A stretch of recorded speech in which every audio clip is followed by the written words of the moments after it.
ચલો આપણે last time શું જોયું હતું? આપણે કેટલા ટોપિક જોયા હતા ખબર છે? છેલ્લે ગયા લેક્ચર સુધીમાં 3 લેક્ચર જોયા ને? 3 લેક્ચર ની અંદર આપણે પહેલા શું જોયું હતું? તો જે સંખ્યા હોય એ સંખ્યાનો અંક અને શબ્દોમાં જોયું હતું, બરાબર? અંક અને શબ્દોમાં શીખ્યા હતા? હા, સરસ. એના પછી આ પેલા સ્થાન કિંમત જોઈ હતી. એના પછી શું જોયું હતું આપણે? તો સંખ્યાની સ્થાન કિંમત, દાર્શનિક નજીકની સંખ્યા એની અંદર દશક, 100, 1000, 10,000, પછી લાખ અને 10 લાખ. આટલી વસ્તુ આપણે 3 લેક્ચર ની અંદર જોઈ હતી અને થોડીક પ્રેક્ટિસ પણ કરી હતી, બરાબર? અમુક દાખલાની, આ દરેક ટોપિકના દાખલાની આપણે પ્રેક્ટિસ કરી હતી. દાખલો કેવી રીતે પૂછે અને એનો જવાબ કેવી રીતે લખવો, 4 ઓપ્શન આપ્યા હોય, A, B, C, D, બરાબર? એવું શીખ્યા હતા ને? સરસ. હવે આપણે આજનો ટોપિક શું છે ખબર છે? આજનો ટોપિક આપણો છે સમ સંખ્યા. દેખાય છે અંદર? હા ને? સમ સંખ્યા, વિષમ સંખ્યા, પછી મૂળ સંખ્યા અને છે સંયુક્ત સંખ્યા, બરાબર? આ 4 વસ્તુ આજે આપણે શીખશું. એની અંદર પહેલી છે સમ સંખ્યા. શું છે? સમ સંખ્યા.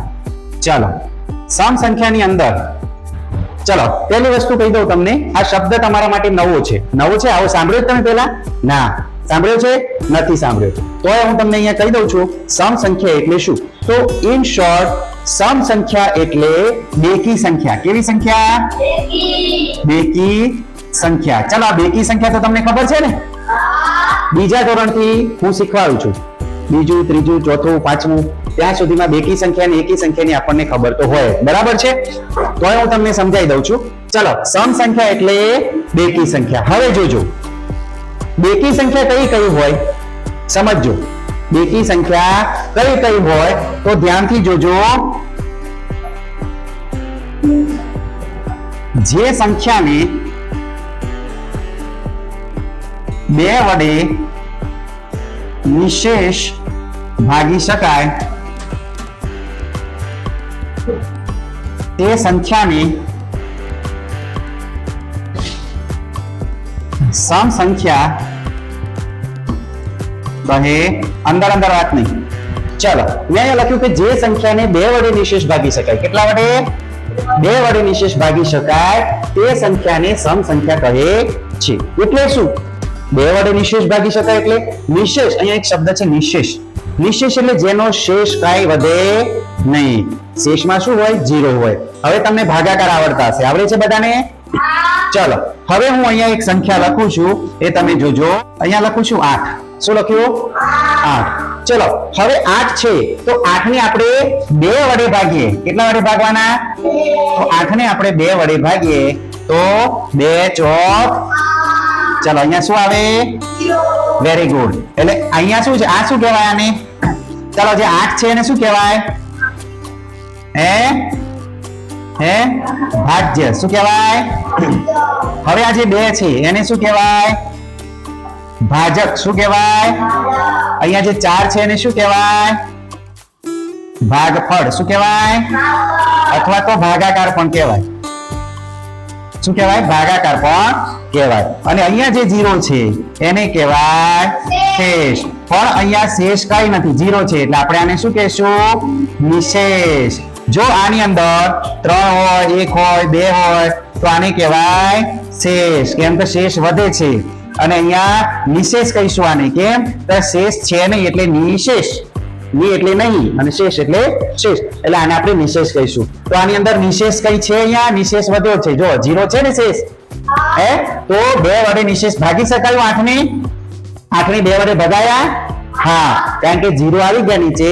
અહીંયા નિશેષ છે, નિશેષ વધે છે તો 8 ને આપણે 2 વડે ભાગી શકાય. તો એનો મતલબ શું થયો કે 8 છે એ કેવી સંખ્યા છે? બેકીને આપણે બીજું કહેવું હોય તો શું કહેવાય? સમ સંખ્યા. શું કહેવાય? તો ચલો 8 છે એ સમ સંખ્યા છે ને?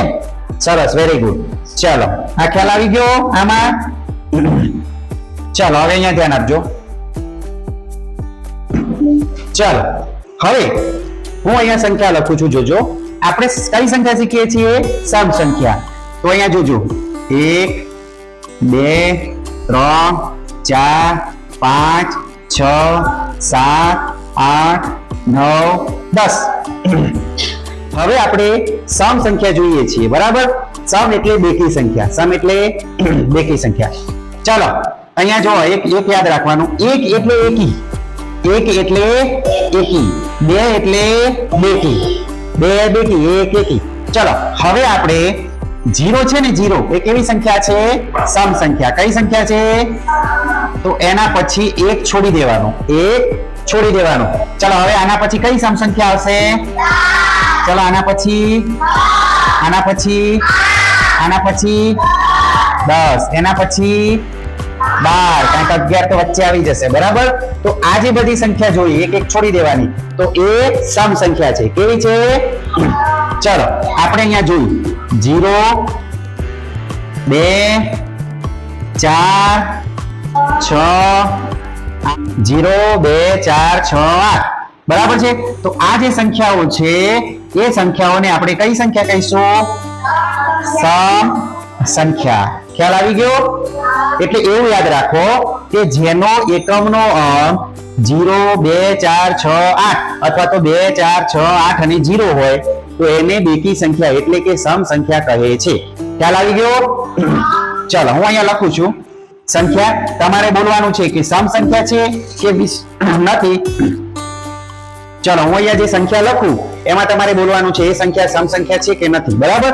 ચલો આ સંખ્યા સમ સંખ્યા છે તો જોવા માટે શું કરવાનું? આનો એકમનો અંક જોવાનો. એકમ અને દશક, એ તો ખબર છે ને? તો આ એકમનો અંક જોઈશું. આમાંથી કોઈ છે 0 2 4 6 8 માંથી? ના. તો આ સમ સંખ્યા નથી. અને જે સમ સંખ્યા ના હોય એ કઈ સંખ્યા હોય? વિષમ. કઈ હોય? વિષમ. વિષમ એટલે એકી સંખ્યા. વિષમ એટલે વિષમ સંખ્યા. ચલો વિષમ સંખ્યા એ તમને આવડી ગઈ. વિષમ સંખ્યા એટલે કેવી સંખ્યા? એકી સંખ્યા. કેવી સંખ્યા? એકી. ચલો અહીંયા લખું છું. ચલો આને આ સમ સંખ્યા છે કે વિષમ છે? સમ. કેમ? એકમનો અંક 0 છે. 0 2 4 6 8 એટલે એ સમ સંખ્યા થાય, બરાબર? ચલો આ સમ છે કે વિષમ? Very good. ચલો આ સમ છે કે વિષમ? ચલો આ સમ છે કે વિષમ? ચલો આ સમ છે કે વિષમ? આ સમ છે કે વિષમ? આ સમ છે કે વિષમ? વિષમ. સરસ. આ સમ છે. કેવી છે? સમ. અને વિષમ છે. તો સમ સંખ્યા અને વિષમ સંખ્યા ખબર પડી ગઈ. આપણને યાદ રહી જવું જોઈએ સમ વિષમ બેકી એકી. સમ એટલે બેકી, સમ વિષમ બેકી એકી. ખબર પડી ગઈ? તો તમને અહીંયા એકી સંખ્યા જો આપણે આ બધી કઈ સંખ્યા છે? વિષમ સંખ્યા. જો એક આ વિષમ સંખ્યા છે, પછી આ વિષમ સંખ્યા છે, પછી આ વિષમ સંખ્યા છે અને આ વિષમ સંખ્યા છે, બરાબર? તો આની અંદર વિષમ સંખ્યા કઈ થાય ખબર છે? આ 1 3 5 7 9 11 13 એ રીતે આગળ જાય. આ જે છોડી દીધી એ બધી કઈ સંખ્યા કહેવાય? વિષમ. કેવી કહેવાય? અને જે આપણે આ લીધી હતી પહેલા એ આ બધી કઈ સંખ્યા છે? સમ સંખ્યા. કેવી છે?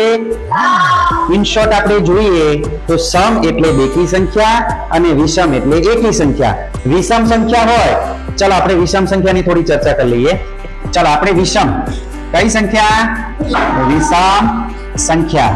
ચલો વિષમ સંખ્યા આપણે જોઈ છે એ છતાં આપણે જોઈએ કે જે સંખ્યા ને 2 વડે નિશેષ ભાગી શકાય નહીં તેવી સંખ્યાને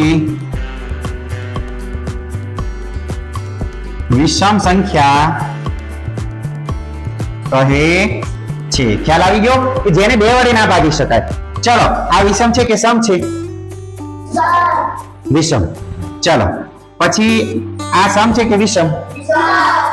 ચલો આ સમ છે કે વિષમ? સમ. આ સમ છે કે વિષમ? આ સમ છે કે વિષમ? અને આ સમ છે કે વિષમ? સરસ. તમને એ ખબર પડી છે કે કઈ સમ સંખ્યા કહેવાય ને કઈ વિષમ સંખ્યા કહેવાય. બરાબર છે. ચલો હવે આપણે જોઈએ વિષમ સંખ્યા કે જેને 2 વડે નિશેષ ભાગી શકાય નહીં. ચલો 2 વડે નિશેષ ભાગી શકાય નહીં એવું લખ્યું છે. પેલામાં 8 માં જોયું હતું ને આપણે ભાગી શકાતું હતું. આને આપણે 2 વડે ભાગીએ. ચલો 2 નો ઘડીઓ બોલો 3 આવે ત્યાં સુધી. 2 એકા 2, 2 દુ 4, 3 આવે છે. એટલે અહીંયા 2 એકા 2 ભાગ ચાલશે. 3 માંથી 2 જાય તો 1. અહીંયા નિશેષ વધે છે કે શેષ વધે છે? શેષ. કારણ કે અહીંયા 0 હોય તો નિશેષ કહેવાય, પણ અહીંયા તો એક શેષ વધે છે. શું વધે છે? શેષ. એટલે આ જે 3 છે એ વિષમ સંખ્યા કહેવાય. કઈ કહેવાય? વિષમ. આ કઈ વિષમ સંખ્યા કહેવાય? કારણ કે આપણે 2 વડે ભાગી શકાતો નથી. 2 વડે ભાગી શકાતો નથી એટલે આ વિષમ સંખ્યા છે. હવે હું કહે છે 2 વડે ભાગી શકાય નહીં, તો ચલો આને ભાગી જોઈએ આપણે. 2 દુ 4 તો 1 વધ્યો એટલે આને ભાગી શકાયું ના, એટલે 5 વિષમ સંખ્યા છે. ચલો 6 ને આપણે 2 વડે ભાગીએ. 2 તાલી 6, 0 આવ્યો. આને ભાગી શકાયું એટલે આ વિષમ નથી. કઈ કહેવાય? સમ સંખ્યા. કઈ કહેવાય? ચલો 8 છે આપણે 2 વડે ભાગીએ. 2 ચોક 8 તો આને ભાગી શકાય. જો નિશેષ વધે છે એટલે 8 ને ભાગી શકાય છે એટલે આ વિષમ સંખ્યા નથી. કઈ છે? સમ સંખ્યા. કઈ છે? સમ. ચલો આ પણ 0 છે, આને 2 વડે ભાગી શકાશે. બરાબર. 2 પંચા 10 એટલે આ પણ સમ સંખ્યા થાય. ચલો આને 2 એકા 2, 2 માંથી 2 જાય 0. આ 0 અહીંયા ઉતાર્યો નીચે. હવે 2 ના ઘડિયામાં 0 આવે કોઈ દિવસે ના, તો ભાગ ના ચાલે. એનો શું? એટલે અહીંયા જુઓ તમે નિશેષ વધ્યો. શું વધ્યું? નિશેષ. એટલે આપણે આ જે છે 20 10 આવ્યો જવાબમાં. આ 20 છે એ કઈ સંખ્યા છે? સમ સંખ્યા. ખ્યાલ આવી ગયો હવે સમ અને વિષમમાં બધાયને ને? સરસ. ચલો આપણે અહીંયા સમ વિષમ પૂરી કરીએ છીએ.